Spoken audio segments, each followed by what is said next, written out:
Hey, bonjour, comment ils vont? Bon, on espère que ce petit teaser vous a plu. Voilà, on révèle nos humbles voitures. Voilà, avec les modifs qu'on a commencé à faire. On parle de V2 parce que les V1 c'était, on va dire, les versions d'origine. Oui. Moi j'avais déjà commencé les modifs un petit peu. Ouais. La V2, c'est la suite. Voilà, c'est nos premières modifs dessus à proprement parler, des choses qu'on veut. Il y a encore des choses à faire. Oui. Il reste des trucs à faire.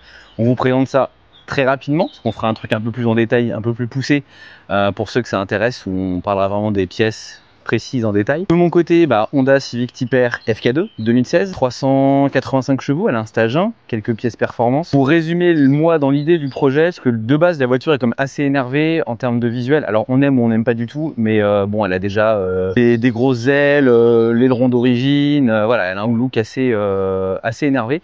Dans l'idée, moi c'était de lui rajouter du carbone, parce que j'adore le carbone. Donc elle a le capot carbone, elle a les coques de rétro en carbone, elle a aussi des petites touches de PPF carbone. Alors PPF et pas covering parce que le PPF a un rendu beaucoup plus profond et beaucoup plus réel par rapport à des coverings, j'ai trouvé. Donc je suis passé sur du PPF. Pièce performance aussi, parce que l'admission est Venturi en Oui. carbone, voilà.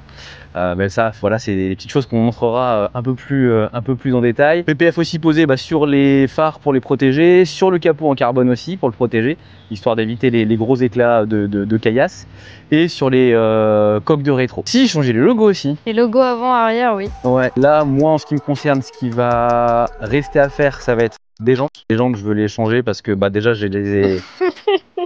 Voilà, j'aime un peu trop les trottoirs, donc j'ai mangé les jantes. C'est du consommable les jantes. Donc changement de jantes, j'ai quelques pièces performance encore à mettre. L'admission Eventuri, elle est en plusieurs parties. J'ai encore une dernière partie à mettre. Et puis carbone à l'intérieur. Ça c'est le seul truc qui va manquer. Changement de volant, voilà. C'est des petits trucs qui vont se faire petit à petit. Mais là on a une bonne base de V2 et puis il y aura la V3 finale qui arrivera en temps voulu quand les finances seront là, parce que là déjà c'est pas mal. C'est pas mal. Bon, et toi ta Clio DCI Moi, voilà. Clio 4RS. Allez, bonne journée. Merci de regarder la vidéo. Non, qu'est-ce que j'ai fait Elle a rien fait du tout. Non, si, en vrai, il y avait des modifs. Du coup, moi, qu'est-ce que j'ai fait sur la Clio? J'ai commandé un aileron et je l'ai emmené chez le carrossier qui l'a monté et qui l'a peint. J'en ai profité pour lui demander s'il pouvait me peindre tous les éléments qu'il y avait de base en gris sur la voiture en noir, c'est-à-dire logo avant-arrière, les petites baguettes latérales sur le côté, la lame avant F1 qui était également en grise que je lui ai demandé de passer en noir et le diffuseur arrière. Ouais, c'est déjà bien. C'est déjà bien. Du coup, elle est restée 2 semaines chez le carrossier. Une fois tout ça fini, on a emmené donc la voiture à Shiftech et on posé un PPF carbone sur le capot. Alors, c'est pas un vrai capot carbone. Je sais pas si je peux même prendre des critiques ou des remarques dans les commentaires, mais Capot carbone sur Clio RS coûte 2 fois plus cher que mon capot carbone, alors que le mien vient du Japon, etc. C'est que ça, c'est genre hyper rare. parce que juste pour vous donner un petit tarif, le capot carbone, moi, coûte dans les 2500 €. Quand on en trouve un. Voilà, donc bon, voilà. Mais en vrai, le PPF, je suis pas déçue. Hein. Le rendu, il est très chouette. Quand on met les 2 caisses à côté, franchement... Ah bah si tu sais pas que c'est un PPF, tu vois pas la différence. Il y a eu quoi d'autre à Shiftech? Une petite surprise. Il y a Zach qui m'a fait une surprise et qui m'a offert une ligne sur la voiture sans même que je le sache. Je ferai une autre vidéo concernant ça parce que ça a été tout un sketch. Moi j'avais déjà commandé ma ligne, on avait un pote qui m'avait dit qu'il l'avait, j'attendais juste de récupérer la Clio pour aller la chercher. Pour résumer, faites pas de cadeau à une femme, elle m'a cassé la tête. Ah d'accord.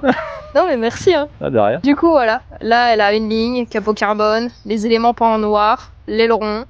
Et aussi elle a eu le bandeau de pare-brise RS Performance. Un grand merci à Wrapping Design de l'avoir installé. Donc là c'est la V2 de la voiture. Un dernier point avant de vous laisser tranquille. Il y a un petit projet sur lequel on bosse ensemble depuis quelques temps maintenant. Il va bientôt popper. Donc restez bien à l'affût. Ça va plus trop tarder à sortir normalement. Je pense courant mai, ça devrait arriver. On espère que ça vous plaira. Ça fait plusieurs mois qu'on travaille dessus. Et honnêtement, moi j'ai hâte que ça sorte. Ouais. J'ai hâte que ça sorte et j'ai hâte de vous montrer ce projet qu'on a en commun. J'espère que ça vous plaira. Donc restez branchés, restez connectés. Restez sur les réseaux, que ce soit celui de Zach ou le mien. Je les mettrai ici. Et là. Pas commenter, à vous abonner et à liker la vidéo. Ça nous ferait extrêmement plaisir. Ouais. Extrêmement. À 1 million de likes, on les fout. On fait quoi? On fait brûle? rien. On les Non, on brûle. fait rien. Si. À 1 million de likes, on les brûle. Non, faites pas 1 million de likes s'il vous plaît. À 10 000 likes, Drag Race. Allez, à 10 000 likes la course. À 20 000 likes, j'emmène cette bouse sur circuit. C'est ciao. Bisous.